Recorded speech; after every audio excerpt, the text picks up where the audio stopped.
Hey guys, this is Thomas from Nurse Money Talk, and in this video, what I want to do is talk about being a CNA and just how dangerous it can or cannot be as a CNA. Before I get to that, though, if you haven't already subscribed, I want to go ahead and invite you to hit that subscribe button. And this channel talk about all things nursing student related. And yes, of course, being a CNA, which, CNAs work so closely with nurses is also part of that as well.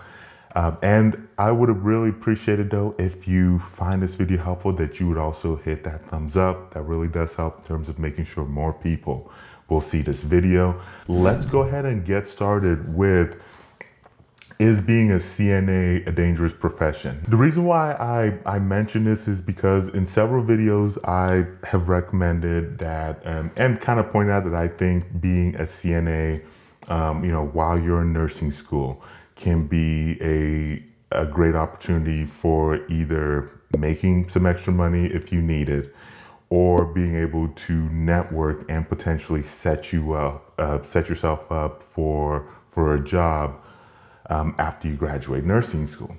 So, and I would say, I think a lot of nursing students do end up filling the role of a CNA at one point or another, even if it is just a little bit.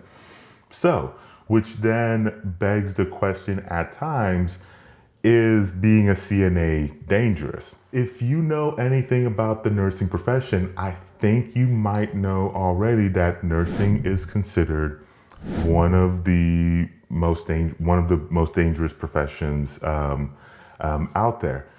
Interestingly enough, there's a high risk of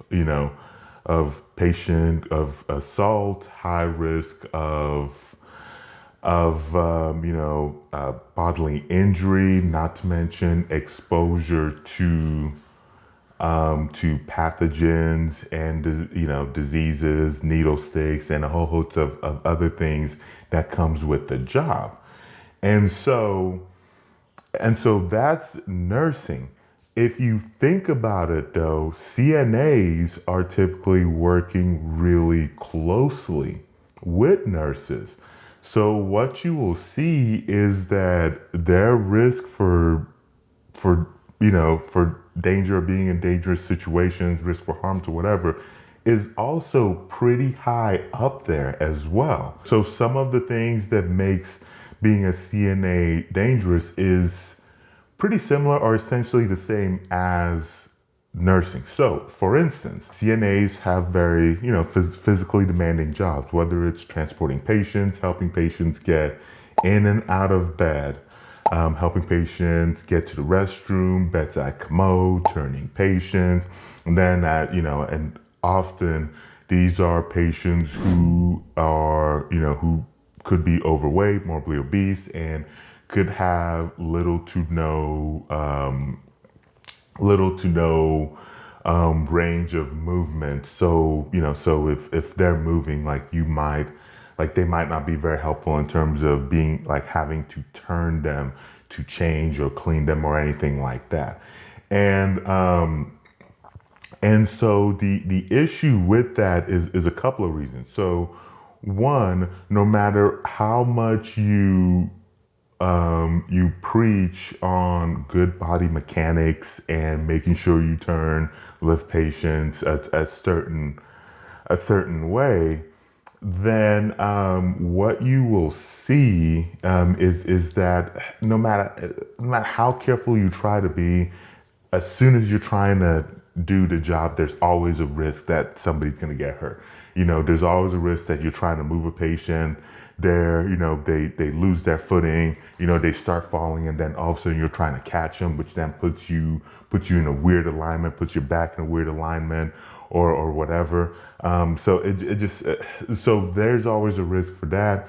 Now, the second part you might be wondering about is, what about these no lift facilities? Well, I have a lot of issues with those statements at times.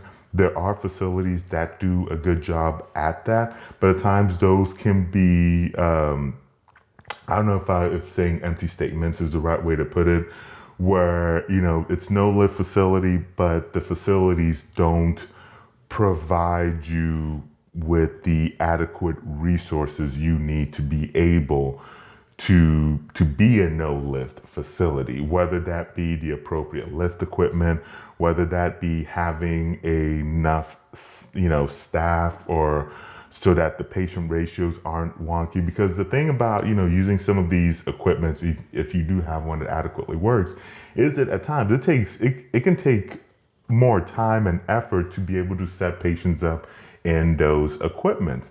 Now, you might say, well, it's your responsibility to, you know, to take care of yourself and all that stuff. Well, that's true. It's also the staff's responsibility to make sure that every patient's taken care of. And so there's always some pressure between trying to do things quickly at the expense of safety.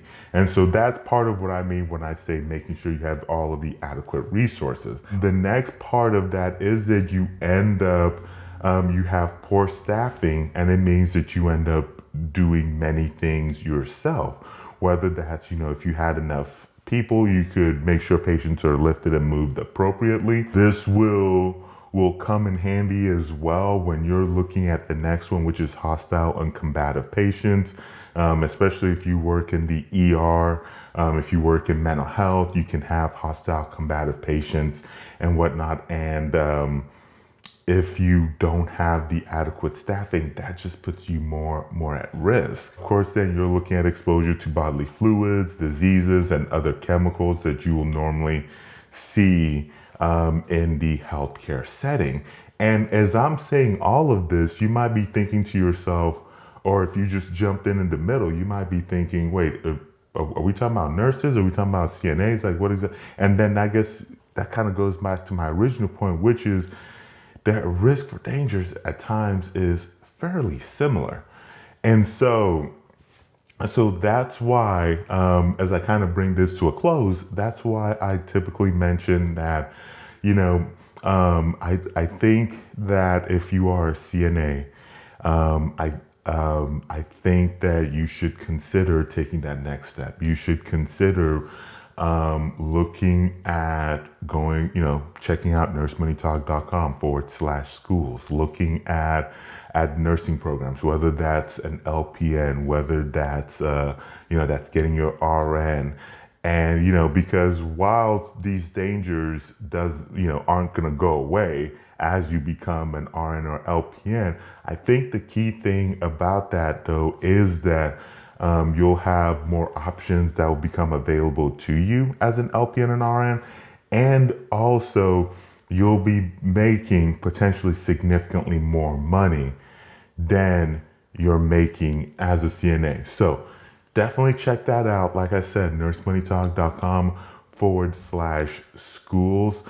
Let me know if you have any questions in the comment sections below. Thank you so much for watching this video, and I'll catch you very soon in that next video.